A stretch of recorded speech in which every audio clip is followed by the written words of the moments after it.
You've been asking for this video for weeks, my friends. 10 things that I did to heal my health anxiety for good, get on the recovery path, and stay there for the rest of my life.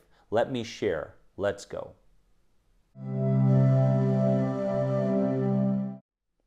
Welcome to another important video on my channel. Thank you for joining me. And don't forget to subscribe to the #1 anxiety support channel on YouTube right here.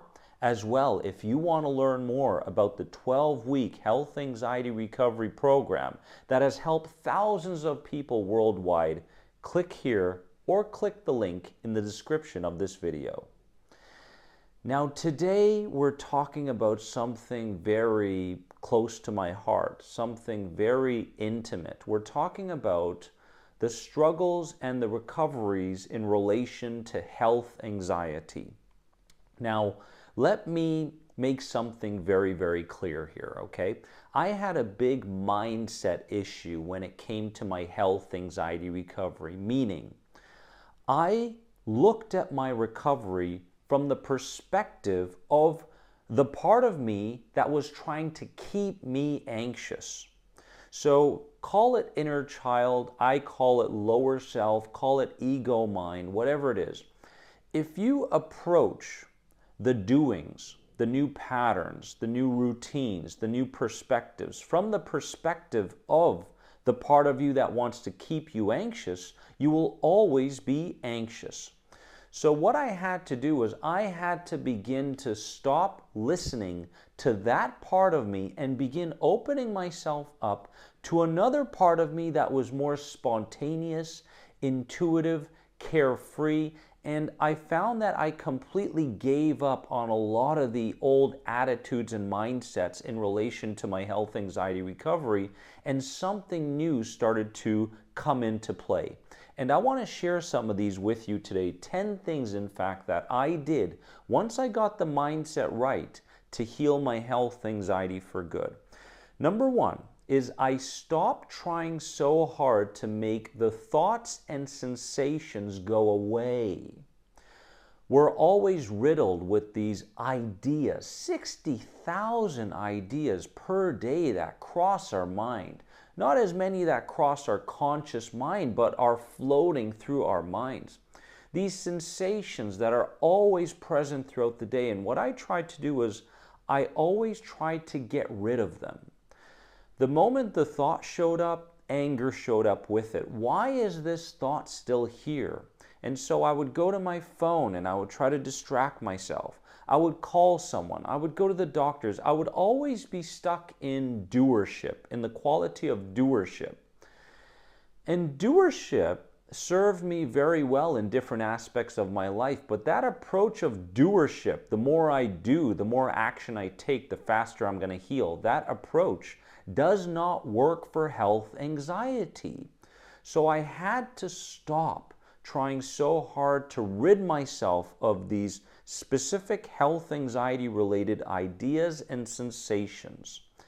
And instead what I started to do, and I'm going to touch on this later on in this video, but I started to understand the power of observation, the power of being the witness of these ideas and sensations and no longer looking to take frantic action in relation to them.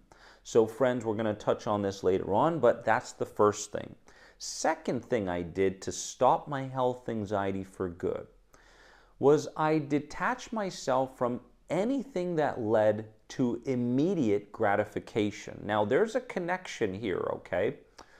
If you go on social media, you've got this gratifying feeling that you're catching up to the world's, what the going-ons, right?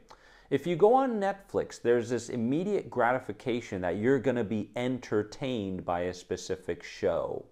If you have a glass of red wine or beer, whatever it is, an alcoholic beverage, there's a feeling of detaching yourself from your worries.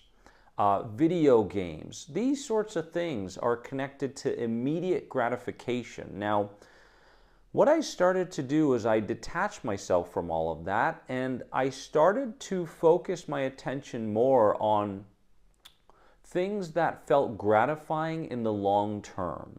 So not immediately, but afterwards, I started to feel like, wow, I'm really glad I did that, right? So instead of immediate gratification, I started to take walks, gentle walks. I started to focus my attention on touching and feeling the texture of leaves and the ground, these sorts of things. I began focusing on listening to the birds chirping, even listening to construction, listening to the highway, listening to anything that used to create some level of irritability and anxiousness within me. This was huge for me. So I stopped with all the immediate gratification, which is probably one of the most difficult things for a person to do because it's been so patternized, it's been so habitual for a person. And you start to feel like your life is a little bit boring, right? But in truth, what you're really doing is you're regulating your nervous system, because the immediate gratification that comes with all these devices and the TVs and all these sorts of things, keep you in a state of deep sensitivity. And for the moment, you may feel like, wow, I'm feeling a lot better right now. But in truth is, this sort of thing starts to catch up to you later on, right? So that's the second thing. Thirdly, I spent more time observing, we touched on this, observing my automatic thoughts rather than aligning with them. So the moment an idea showed up in relation to my sensations, my symptoms, in relation to the fear that I had that something catastrophic was going to happen with my physical body, the moment that showed up, observation showed up as well. So I would close my eyes and I would begin to observe these ideas. And it almost felt like I was observing them from someone who was not inside my body. It felt like there was someone from the outside looking in, and it was a very, very powerful practice that I continue to this day, my friends. And that really is the basis of my meditation practices that really help to keep anxiety and health anxiety at bay. So this idea of observing my automatic thoughts, you have to see it as a practice, a skill set that doesn't really show up at the beginning. You have to master it over time. So practice observing just one thought for a brief moment, and then look to get better and better at this skill set as time goes on.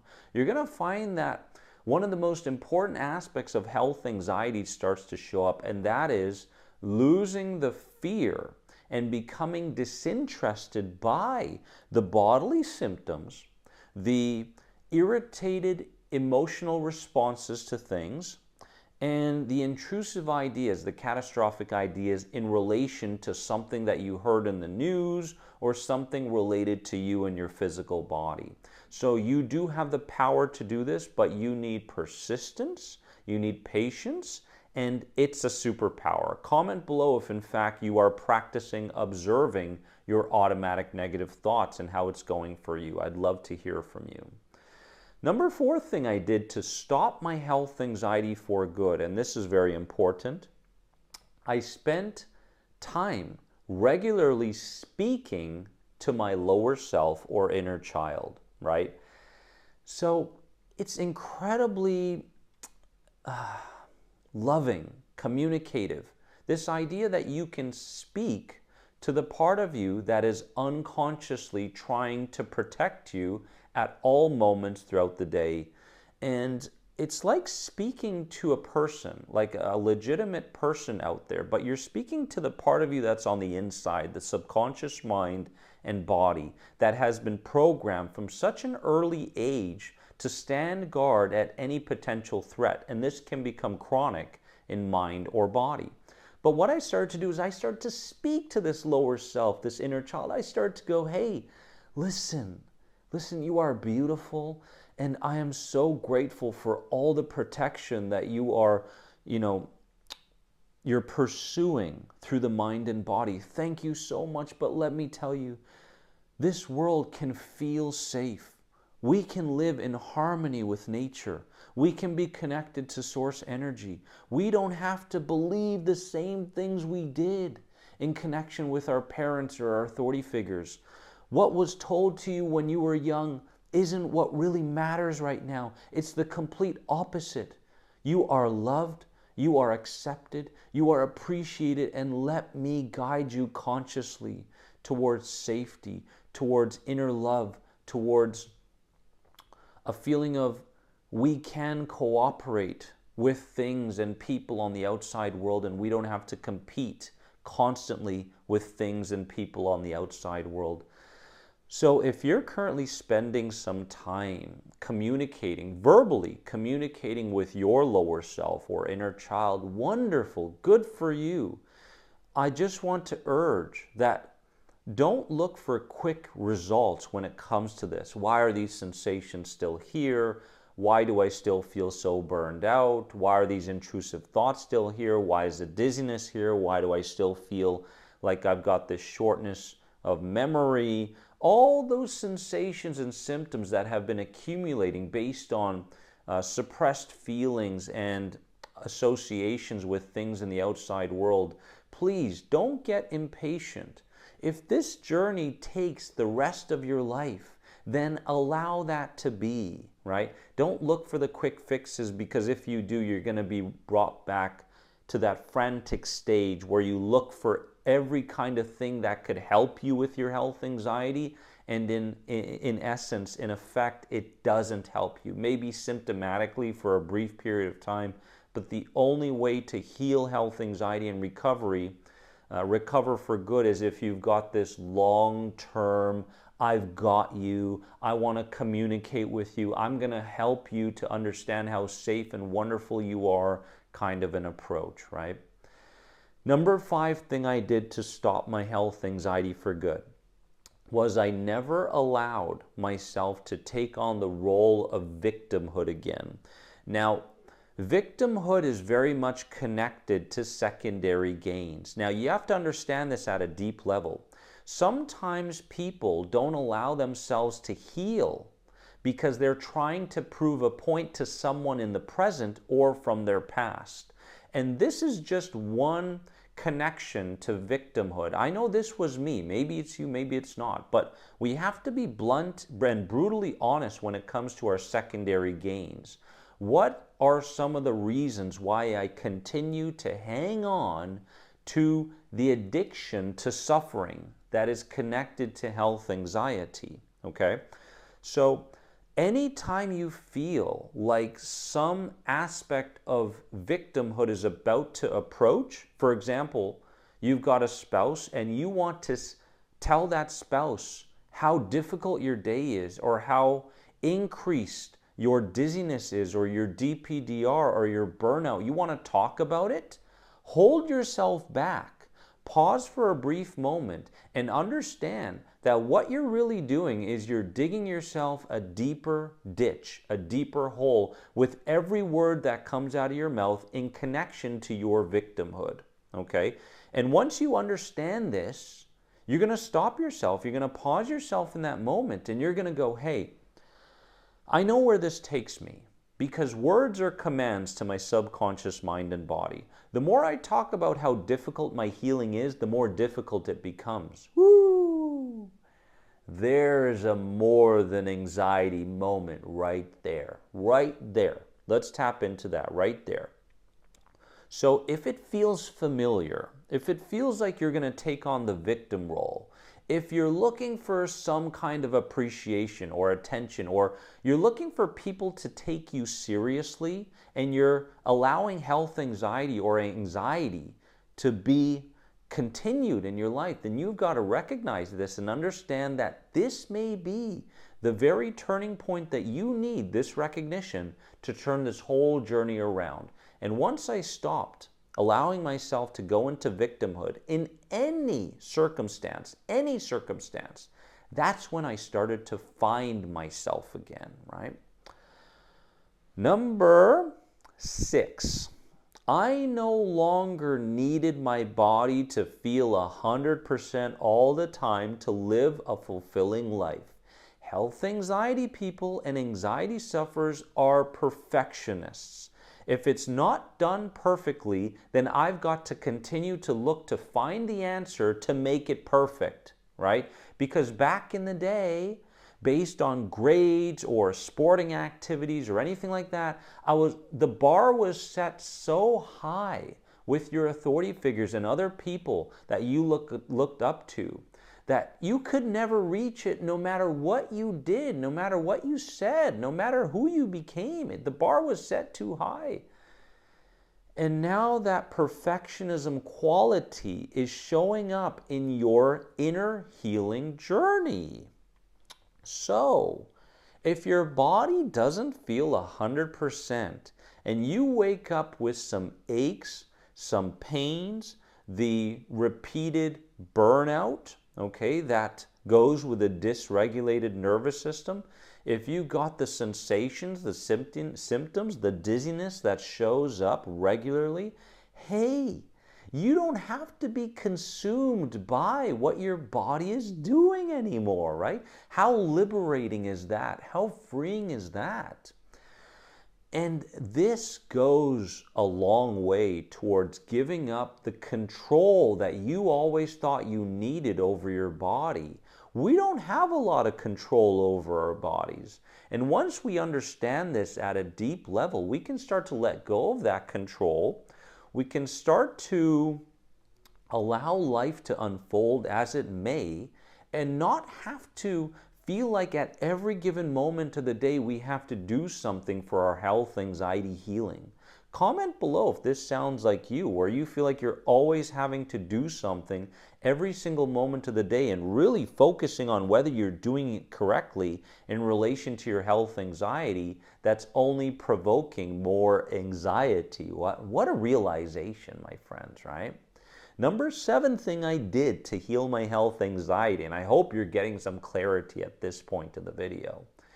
I became more expressive rather than suppressive in my feelings. Now, you're allowed to be angry. You're allowed to be sad. You're allowed to be down on yourself. You're allowed to grieve. You're allowed to go through the host of feelings and emotions that you feel on a daily basis. You don't have to suppress them. You don't have to live like a monk in a cave. Now, in fact, the most healthiest people in the world are the ones that continuously express their feelings and emotions and don't hide things in.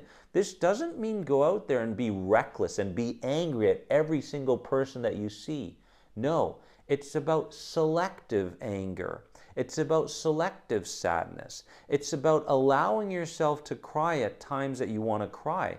It's about allowing yourself to be vulnerable again, because for so long in your life, and comment below if this is true for you, you've been playing a role, right? You've been playing a role. And what that role has led to is you being consumed by so much emotional baggage that you're unconsciously carrying around in your body that's leading to more burnout, irritability, and anxiety in general.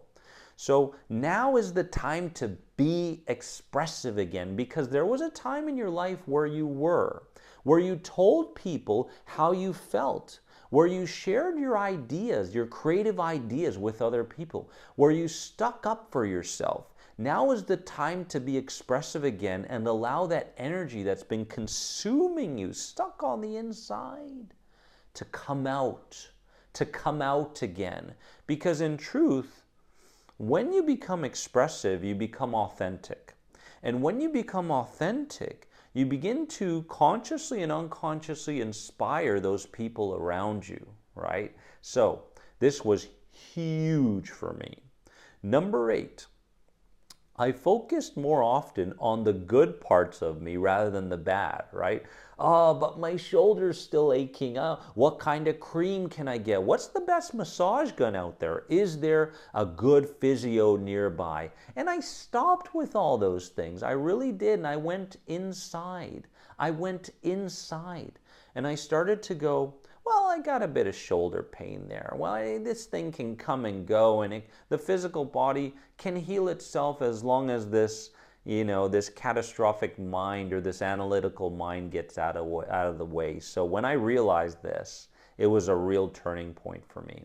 And I stopped looking for the bad. What's wrong with my body now? Is there something wrong? Oh my God, there's a mole here. I never noticed that mole. Why are my hands shaking so much? Where did that muscle twitching come from? Why is my stomach so tight all the time? Why do I feel jelly legs? Why is my left toe so numb right now? I got to go get it checked. No, this is all a part of the inner rat race. And the inner rat race is where your own lower self or your inner child tries to keep you running on a hamster wheel. Because the more often you run on a hamster wheel, the more familiarity you run into. And since familiarity is connected to safety, that's why it wants to pursue this idea where you have to keep your anxiety alive based on safety reasons, right? So focus on what's good. What's good about the body? I mean, hey, you're alive right now. You've got another day. You've got another chance, right? To guide the lower self, the inner child, to safety based on your posture, your breathing patterns, based on your new associations, based on how quickly you go about your day. You've got another day. How wonderful is that, right? And so you're healthy, you've got your family members around you, you're creative. There's a lot of things going well with you and going well with your body. So focus on the good and leave the bad aside, right? At least practice this regularly. Number 9 is I consciously practice connecting with my surroundings through what I was seeing, through touch and sound. So with health anxiety, what tends to happen is our focus is always turned inwards and in a catastrophic manner. What could go wrong? And as long as we have this attitude, we tend to run into a lot of what if thinking, right? So what could go wrong is the main attitude. I have to protect from anything that could go wrong in my physical body or my family's. And with that comes a lot of what if ideas, okay? The more suppressed feelings and emotions that you have, the more intrusive ideas you're going to have in connection with those emotions. So if you're going through the day with a lot of what if concerns, then there's a real general statement within you that says, hey, something could go wrong and I've got to protect. So what I did was, as I was walking or as I was getting out of bed, I started to touch and feel the texture of things. I started to listen to the construction outside. I started to listen to my neighbors a little bit. I started to listen to the wind, the gusts of wind as I went for a walk. I started to touch the pavement, the grass. I started to focus my attention on looking very, very far over the horizon. I looked at sunsets more often. I gave myself time to embrace the sunset more often. So my focus was more so on the outside, and I didn't allow my unconsciousness to turn me inwards again in a what-if manner. This is an important practice that you must apply on a regular basis to heal health anxiety for good. And finally, probably the most powerful one that I did to heal my health anxiety for good was I identified in my heart with someone who was flexible in how they responded to stressors. Stressors will show up regularly. What goes around comes around, my friends. So don't expect your life to be smooth. There will be challenges that show up externally. There will be challenges that show up internally. But you no longer see yourself, I no longer see myself as someone who's stressed, rigid, and has to worry about every little thing that shows up anymore. Perfectionism left. Inferiority left, those subconscious programs left, and I started to see myself in a flexible manner. So as I went through the day and something showed up, a stressor, and an embedded alarm showed up in my body, right, that made my symptoms more heightened than what they usually were, in that moment, I reminded myself who I was. I'm a flexible person. So through this flexibility, I responded to people differently. I responded to situations differently. And this was so powerful. Instead of trying to fix the situation right away, oh God, what did I do? Did I do something wrong again? Oh, I'm letting people down. No, I can't let that happen. I've got to please people all the time. What's my body feel like? Oh, that's a new symptom. Stop. Stop. Become more flexible in how you respond to these things that have been brought to your conscious attention. Because if they weren't brought to your conscious attention, your subconscious mind wouldn't believe that we can heal it and reverse it. So because symptoms are showing up now, because sensations are showing up, because you're going through some kind of a real deep kind of a journey right now, a certain chapter in your life that may be very, very difficult. The only reason all of these things are coming up in a more heightened manner is because your own inner child feels like now is the right time to begin to reverse these things. So what a beautiful attitude, okay? You don't have to be frantic. You can guide the inner child back to safety and back to healing, my friends. Now, I'd like you to comment below and let me know, what was the biggest more than anxiety moment from this particular video? I know I did some of these things to heal my health anxiety for good, and new patterns have replaced old patterns, but what are you doing right now that's working really, really well for you?